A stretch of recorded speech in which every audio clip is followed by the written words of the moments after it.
Hello, entrepreneurs. How is everyone today? I am coming to you with an idea. I want to know, and a question. I want to know, what is it that you do?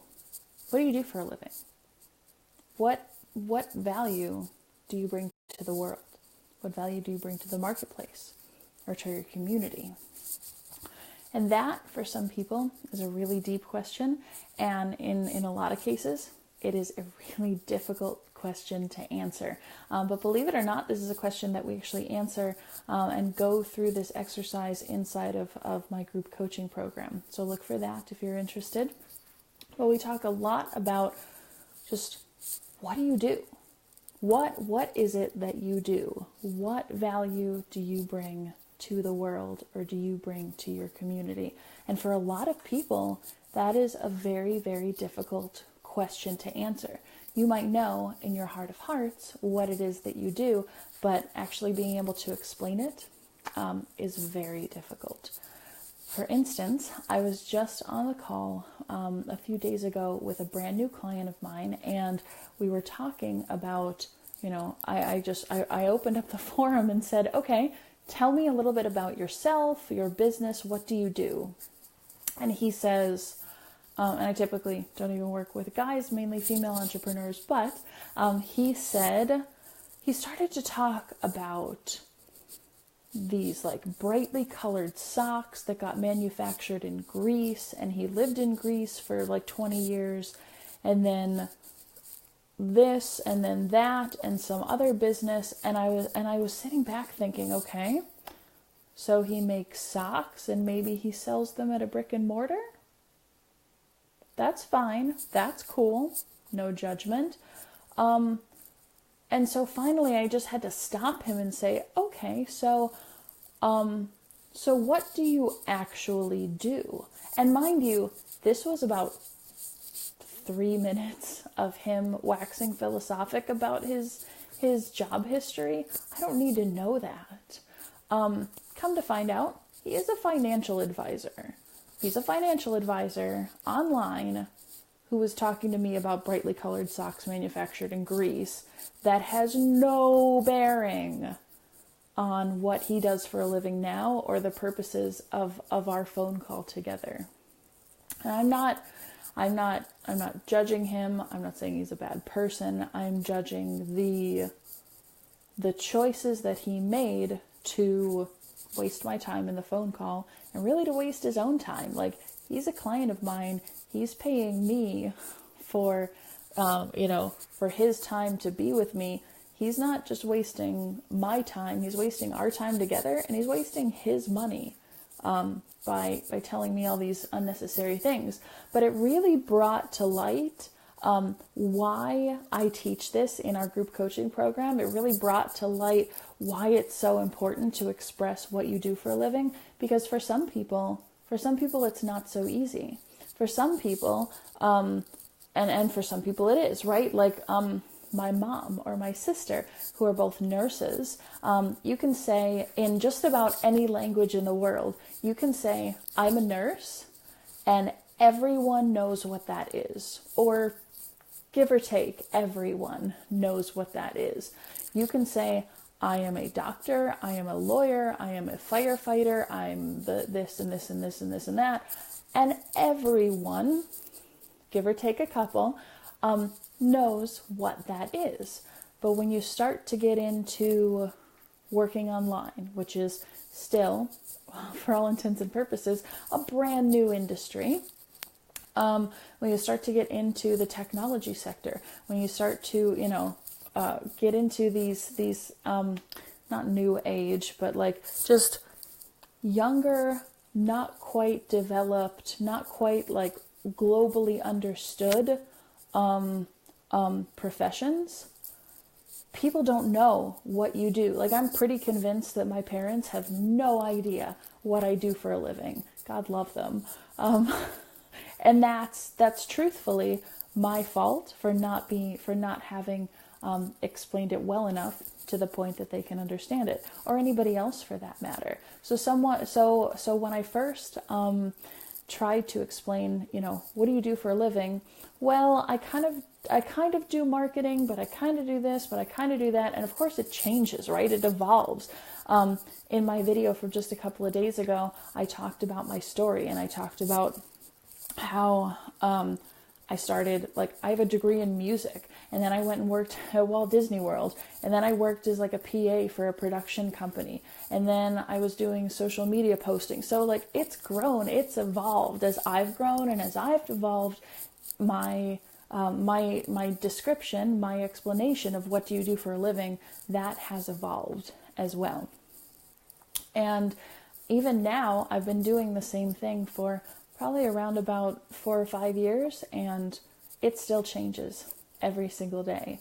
So before I really started to hone in on answering that question, what do you do for a living, or what do you do, what's your business, I would kind of teeter on it. So I would say, well, I kind of do marketing, well, I kind of do this, I kind of do that, blah, blah, blah.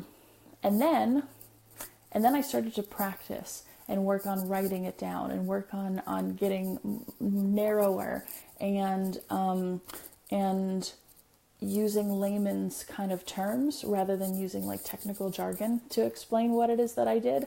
Because if I said Infusionsoft, or if I said sales funnels, or if I said anything like this, nobody knows what that is. Granted, a lot of people do, and within this bubble, within this online marketing world, tons and tons of people, I can say, ClickFunnels and lead pages and this and that and this app and whatever. Tons of people know what that is, and it's great. It's wonderful to be around your tribe and to talk in that way. But when you poll any average Joe off the street, if I said sales funnels or Infusionsoft or something like this, they wouldn't have a clue. Marketing automation, what's that? And so I would have to sit, well, I do marketing automation. Well, what's that? Well, and this is how I used to explain it, is, well, you know how when you go on Amazon and you buy something and then you immediately get an email saying, hey, thanks for buying it, we'll ship your stuff later. And then a couple days later you get an email saying, hey, we shipped your stuff. That's kind of what I do. And they went, oh, so you send emails and ship things? Well, no, that's not, I program that stuff. And they're like, oh, you can write code.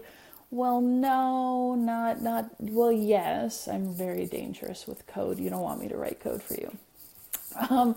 And it took these layers and layers and layers of conversation to finally hone in on what the heck it was that I did. And then by the time we actually got there, and I wasn't like Mr. Colorful Socks Man, I didn't wax philosophic about all the jobs that I've had for the last 20 years. I was just trying to explain what it was that I did right then and there. And it took a 15-minute conversation. And by the time that 15 minutes was over, everybody was confused. Nobody gave a hoot anymore what it was that I did for a living. And nobody cared. And everybody was so confused that they were just you could feel in the room that they were all just kind of dying for a subject change.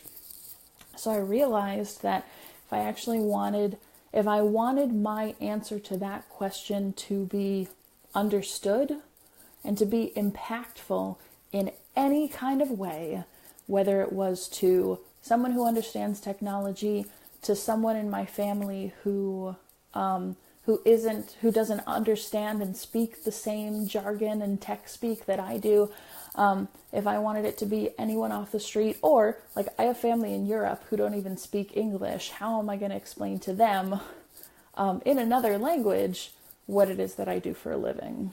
I work on the internet. That's in another language. I basically say I work on the internet, and that's kind of it, because can't explain that very well. But I realized that I needed to be able to use common language and common jargon in order to explain what it was that I did for a living. So I started to write that out, and so I started to get more descriptive. And after a while, and this was back probably a couple of years ago, and this is still something that I do here and there, is I started to explain, well, I help coaches, authors, and speakers take their educational content and put it online.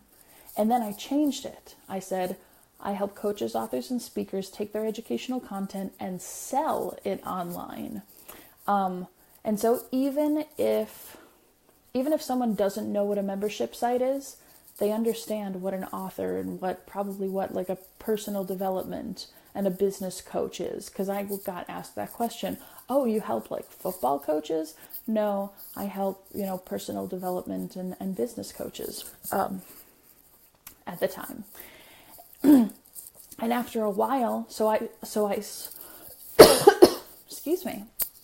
So I started with that one piece, and I would change it, I would adapt it, I would tweak it, and I would also change, adapt, and tweak depending on who I was talking to. So someone who knows nothing about internet marketing, I would say, I help personal development and business coaches, authors, and speakers to take their educational content and sell it online. That, in layman's terms, was about as good as I could do to explain at the time, a couple of years ago, what it was that I did for a living. If they kind of like nodded and were like, oh, okay, cool, that's really neat, I would just leave it at that. If they looked puzzled, I would add to it, and I would say, soup to nuts, I can do everything from creating and developing educational content to getting it up onto the internet, to actually selling it and fulfilling on it and all of that. I would go into a little bit more technical stuff. And again, I would adapt what I said depending on who my audience was. So there was a layman's terms explanation for someone right off the street, or someone who I might have thought wasn't quite tech savvy. But if I was at a conference, if I was around my tribe, if I was with like-minded people who understood my industry, I would explain myself a little bit differently. So if I was in that space, and maybe I was like at a conference or something. Side note, speaking of conferences, I'm speaking at SuccessCon in San Diego at the end of this month. Let me know if you want tickets. But if I was at a conference explaining what it was that I did for a living at the time, I would tell them I'm an Infusionsoft certified partner. I build membership sites using Memberium, and I help coaches, authors, and speakers sell their content, sell their info products, sell this, sell that, blah, blah, blah. So I could use a little bit different language depending on who it was that I was speaking to, and who it was that I, was around, and what their level of understanding might have been, or I might have assumed was, at the time that we were talking. So understand too that if you are working out the answer to that question, what do you do for a living? You are always going to be adapting and changing and tweaking and testing. There is never one, let me put it this way. I have yet to meet the person, and I would love to, but I have yet to meet the person who at any given point in their life had never gone through one of those exercises before, could sit down and actually write out, I do this, this, and that, and it be perfect the very, very first time. Now again, lawyers, doctors, nurses, firemen, plumbers, people like this, they might have the opportunity to just say, well, I'm a plumbing professional, or I'm an electrician, or whatever. But people who don't have common knowledge jobs have to describe what they do in a little bit more detail. So I have yet to meet someone who doesn't have a common knowledge job, who at any point in their life could sit down, write out a description, and that be the only description that they use for the rest of their life. It doesn't happen. It just doesn't, for several reasons. We always have to be tweaking. We're always testing to see what words resonate with different individuals.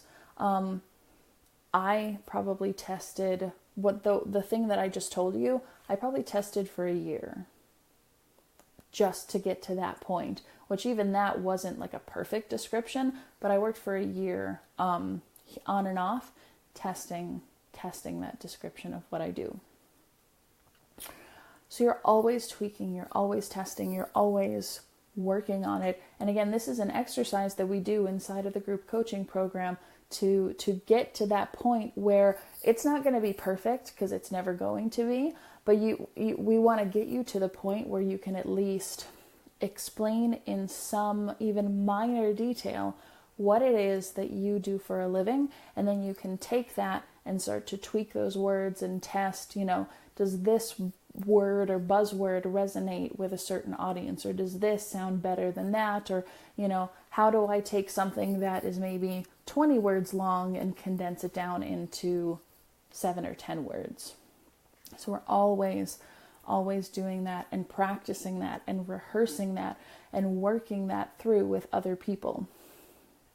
If this interests you and you would like to become part of the group coaching program, the way to do that is through an application process. You can grab that on jilliankendrick.com/apply. Again, jilliankendrick.com/apply. And that's actually basically like a discovery call session. You and I will get on the phone, start to talk about what it is that you want in your business, where you're at, and we'll see if you're a good fit. So I hope that this video has helped you, and I hope that it has encouraged you to start working out what it is that you do for a living, to help you to start answering that question. I would encourage you to work on it and consider the group coaching program that dives even more in depth into this. Even if you are, whether you're just starting out, whether you already have yours written and you want to condense it or tweak it just a little bit, if you want some practice, if you want some advice, this is why I created this opportunity, is because so often, as women especially, but as entrepreneurs, I think we get in this island mindset. We get in this very autonomous mindset and think I'm alone. I don't have anyone that I can bounce ideas off of. I don't have a place to go where I can have a sounding board of people that I know, like, and trust. And this is me creating that space for you. So think about it. And if there's anything that I can help with, please comment below or fill out the application. And I will see you on the next video. All right. Bye, guys. Have a great weekend.